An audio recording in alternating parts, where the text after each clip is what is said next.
8 de fevereiro de 1865. Cara senhora Foulon, considero-me satisfeito com a comunicação de há dias atrás, na qual prometestes continuar a nossa conversação. Crede que vos reconheci logo por falares de coisas desconhecidas do médium e muito próprias do vosso espírito. A linguagem afetuosa para conosco é seguramente de uma alma amorosa como a vossa, conquanto notássemos nas palavras uma firmeza, uma segurança, uma pronúncia até então desconhecida em vós. Lembrai-vos certamente que neste sentido eu me permiti fazer-vos mais de uma advertência em certas e determinadas circunstâncias. Depois dessa primeira pergunta, a senhora Foulon deu-nos a seguinte resposta. É verdade, sim, porém desde que enfermei gravemente, tratei de readquirir a firmeza de espírito, abalada pelos desgostos e vicissitudes que tantas vezes me fizeram tímida na terra. Eu disse para comigo, pois que és espírita, esquece a terra, prepara-te para a transformação do teu ser e vê pelo pensamento a trilha luminosa que espera tua alma após o desenlace, e pela qual deverás libertar-te, desembaraçada e feliz, às esferas celestes, onde de futuro irás habitar. Dir-me-eis talvez que era um tanto presunçosa em contar com a perfeita felicidade, uma vez desencarnada. Mas o fato é que eu sofrera tanto, que deveria expiar as faltas, não só da última, como das anteriores encarnações. Essa intuição não me iludia, e foi ela quem me deu a coragem, a calma e a firmeza dos últimos momentos. Pois bem, essa firmeza cresceu de pronto quando, após a libertação, vi as esperanças realizadas. Descrevei-nos agora a transição, o despertar e as primeiras impressões que aí recebestes. Eu sofri, mas o espírito sobrepujou o sofrimento material que o desprendimento em si lhe acordava. Depois do último alento, encontrei-me como que em desmaio, sem consciência do meu estado, não pensando em coisa alguma, numa vaga sonolência que não era bem o sono do corpo, nem o despertar da alma. Nesse estado fiquei longo tempo, e depois, como se saísse de prolongada síncope, lentamente despertei no meio de irmãos que não conhecia. Eles prodigalizavam-me cuidados e carícias, ao mesmo tempo que me mostravam no espaço um ponto algo semelhante a uma estrela, dizendo, é para ali que vais conosco, pois já não pertences mais à terra. Então recordei-me, e apoiada sobre eles, formando um grupo gracioso que se lança para as esferas desconhecidas, mas na certeza de aí achar a felicidade, subimos à proporção que a estrela se engrandecia. Era um mundo feliz, um centro superior no qual a vossa amiga vai repousar. Quando digo repouso, quero referir-me às fadigas corporais que amarguei, às contingências da vida terrestre, não à indolência do espírito, pois que este tem na atividade uma fonte de gozos. Então a senhora deixou a terra definitivamente? Deixo nela muitos entes queridos para que possa separar-me definitivamente. A ela virei, portanto, em espírito, incumbida como estou de uma missão junto de meus filhinhos. De sobejo sabeis que nenhum obstáculo se opõe à vinda à terra, à vista, em suma, dos espíritos que demoram em mundos superiores. A vossa posição de agora poderia de algum modo diminuir ou enfraquecer as relações com os que aqui deixastes? Não, meu amigo. O amor aproxima as almas. Ficais certo de que na terra podeis estar mais próximo dos que atingiram a perfeição do que daqueles que, por sua inferioridade e egoísmo, gravitam ao redor da esfera terrestre. A caridade e o amor são dois motores de poderosa atração, a qual consolida e prolonga a união das almas a despeito de distâncias e lugares. A distância só existe para os corpos materiais, nunca para os espíritos. E que ideia fazeis agora dos meus trabalhos sobre o espiritismo? Parece-me que sois um missionário e que o fardo é pesado, mas também prevejo o fim da vossa missão e sei que o atingireis.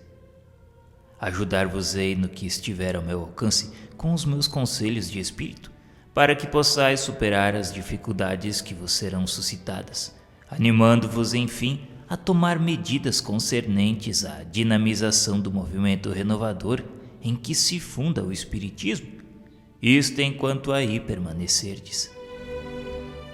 Demério, vosso amigo, unido ao espírito de verdade, vos será mais útil ainda, porquanto é mais sábio e ponderado do que eu. Sei que a assistência dos bons espíritos vos fortalece e sustenta no vosso labor, e assim também vos asseguro o meu concurso sempre e em qualquer parte. De algumas das vossas palavras, pode inferir-se que não prestareis muito ativa colaboração pessoal na propagação do espiritismo? Enganai-vos. O fato é que vejo tantos outros espíritos mais capazes do que eu de tratar deste assunto. Aliás, tão importante que uma timidez invencível me impede de vos responder conforme desejais. Provavelmente assim acontecerá, e eu me animarei com denodo desde que melhor conheça esses espíritos. Há 4 dias apenas que deixei a terra e, conseguintemente, ainda estou sob a influência deslumbradora de tudo que me cerca. Dar-será o caso de não me compreenderdes? Não encontro meios de exprimir as sensações novas que experimento.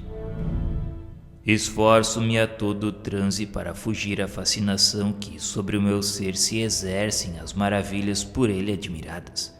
A única coisa que posso fazer é adorar e render graças a Deus nas suas obras.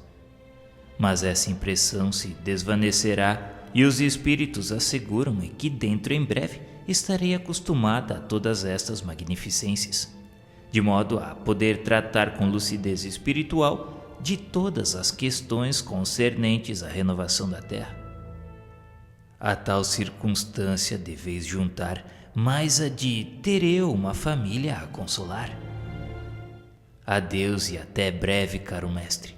A vossa boa amiga ama-vos e amará sempre, visto como a vós exclusivamente deve a única consolação duradoura e verdadeira que teve na terra. A comunicação seguinte foi destinada a seus filhos em data de 9 de fevereiro. Meus amantíssimos filhos, Deus retirou-me de junto de vós, mas a recompensa que se dignou conceder-me é bem maior que o pouco que fiz na terra. Resignai-vos, queridos filhos, às vontades do Onipotente e tirai de tudo quanto vos permitiu receberdes a força para suportar as provações da vida. Tende firme no coração a crença que tanto me facilitou a passagem para este mundo. Depois da morte, Deus, tal como já o havia feito na terra, estendeu sobre mim o manto da sua misericórdia infinita. A Ele deveis agradecer os benefícios de que vos cumula. Abençoai-o, meus filhos, bendizei-o sempre, a todo um instante. Não percais nunca de vista o que vos foi indicado, nem o caminho a trilhar. Meditai sobre a aplicação do tempo que Deus vos determinou na terra. Aí sereis felizes, meus queridos filhos, felizes uns pelos outros, desde que a união reine entre vós. Felizes ainda com vossos filhos, se os educardes nos mesmos sãos princípios que Deus permitiu vos fossem revelados. Não me podeis ver, é certo, mas convém que saibais que os elos que aí nos ligam não se espedaçaram pela morte do corpo, visto como não eram o invólucro, mas o espírito que nos unia. E assim é que me será possível, por bondade do Onipotente, guiar-vos, encorajar-vos para de novo nos juntarmos quando para vós terminar essa jornada. Caros filhos, Cultivai carinhosamente esta crença sublime. A vós que atendes, belos dias vos aguardam. Isso mesmo, já vos disseram, porém a mim não estava fadado o ver esses dias aí na terra. Será do alto, pois, que julgarei os belos tempos prometidos pelo Deus de bondade, de justiça e misericórdia. Não choreis, meus filhos.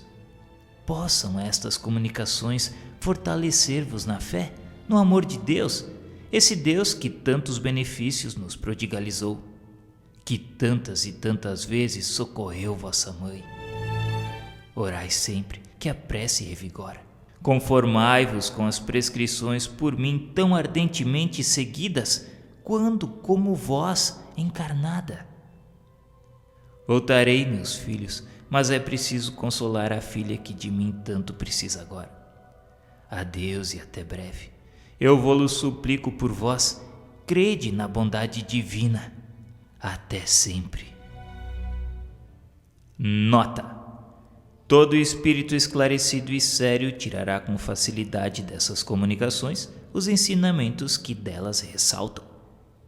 Nós apenas lhe chamaremos a atenção para os 2 pontos seguintes.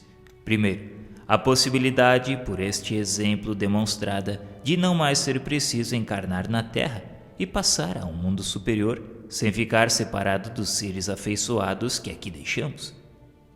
Assim, os que temem a reencarnação em virtude das misérias terrenas podem conjurá-la, trabalhando para o seu adiantamento. E assim procederá daquele que não quiser vegetar nas camadas inferiores, fazendo o possível por instruir-se, por trabalhar e graduar-se. O segundo ponto é a confirmação do fato de estarmos menos separados na morte do que na vida dos seres que nesta nos foram caros. Retida pela enfermidade e pelos anos numa pequena cidade do sul, a senhora Fowlon apenas conservava junto de si uma pequena parte de sua família. Estando a maior parte dos filhos e dos amigos dispersos e afastados, obstáculos materiais impediam que os visse tantas vezes quantas, porventura, o desejaria. Para alguns, a distância dificultava a própria correspondência. Apenas desencarnada, a senhora Fowlon, célere, corre para perto de cada um, percorre distâncias sem fadiga, rápida qual a eletricidade, e os vê e os assiste às suas reuniões íntimas, protege-os e pode, servindo-se da mediunidade, entreter-se com eles a todo instante, como se viva na terra fora.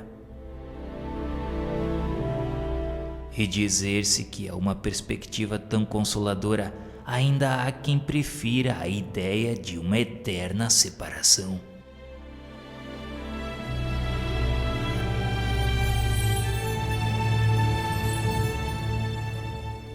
Um médico russo. MP de Moscou era um médico tão eminente pelo saber como pelas qualidades morais.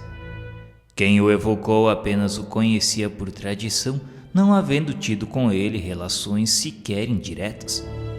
A original comunicação foi dada em idioma russo. Depois da evocação, pedimos se ele estava presente. Sim, estou presente. No dia da minha morte vos persegui com a minha presença e resististes às tentativas que fiz para escreverdes. As palavras que a meu respeito dissestes deram ocasião a que vos reconhecesse, e daí o desejo de me entreter convosco para vosso benefício. Bom como eres, por que sofreste tanto? Porque ao Senhor aprouve fazer-me sentir duplamente por esse meio o preço da minha libertação, querendo ao mesmo tempo que na terra progredisse o mais possível. E a ideia da morte causou-vos terror? Eu tinha bastante fé em Deus para que tal não sucedesse. O desprendimento foi doloroso? Não foi doloroso. Isso que denominais últimos momentos nada é. Eu apenas senti um rápido abalo para encontrar-me logo feliz, inteiramente desembaraçado da mísera carcaça. E o que sucedeu depois? Tive o prazer de ver aproximarem-se inúmeros amigos, notadamente os que tive a satisfação de ajudar, dando-me todos as boas-vindas. E poderia nos dizer que regiões habitais? Acaso algum planeta? Tudo que não seja planeta constitui o que chamais espaço, e é neste que permaneço. O homem não pode, contudo, calcular, fazer uma ideia sequer do número de gradações desta imensidade. Que infinidade de escalas nesta escada de Jacó que vai da terra ao céu, isto é, do aviltamento da encarnação em um mundo inferior como esse, até a depuração completa da alma. Ao lugar em que ora me encontro não se chega senão depois de uma série enorme de provas, ou por outra, de encarnações. Logo deveis ter tido muitas existências. E nem podia ser de outra maneira. Nada há excepcional na ordem imutável do universo estabelecida por Deus. A recompensa só pode vir depois da luta vencida. Assim, se grande for aquela, é que também esta o foi e necessariamente. Mas a vida humana é tão curta que a luta apenas se trava por intervalos, que são as diferentes e sucessivas encarnações. É fácil, pois, concluir que, estando eu num dos graus elevados, o atingi depois de uma série de combates nos quais Deus me permitiu sair-se vitorioso algumas vezes. Diga-nos então em que consiste a vossa felicidade. Isso é o mais difícil de vos fazer compreender. Essa aventura que gozo é uma espécie de contentamento extremo de mim mesmo, não pelos meus merecimentos, o que seria orgulho, e este é predicado de espíritos atrasados, mas contentamento como que saturado, imerso no amor de Deus, no reconhecimento da sua infinita bondade. Em suma, é a alegria que nos infunde o bem, podendo supor-se ter a seu arbítrio contribuído para o progresso de muitos que se elevaram até o Criador. Ficamos como que identificados com esse bem-estar, que é uma espécie de fusão do espírito com a bondade divina. Temos o dom de ver os espíritos mais adiantados, de compreender-lhes a missão, de saber que também nós a tanto chegaremos.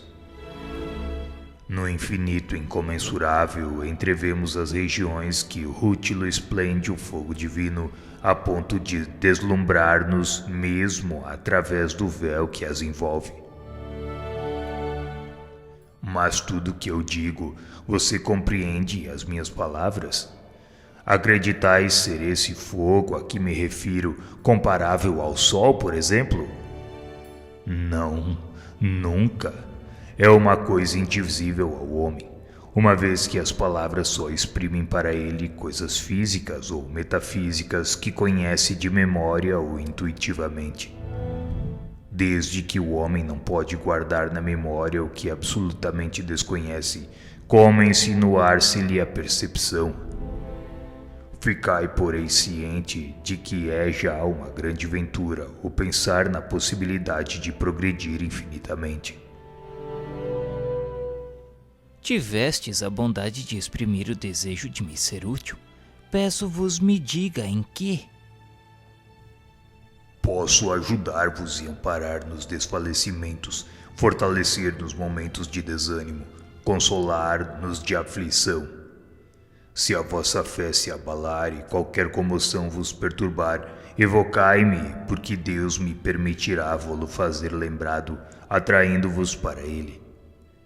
Se vós sentirdes prestes a sucumbir ao peso das más tendências que a própria consciência acuse de culposas, chamai-me ainda, porque eu vos ajudarei a carregar a vossa cruz, tal como a Jesus ajudaram a carregar aquela donde tão solenemente deveria proclamar a verdade e a caridade. Se vacilardes ao peso dos próprios dissabores, quando o desespero de vós se apodere, ainda uma vez chamai-me para que venha arrancar-vos do abismo.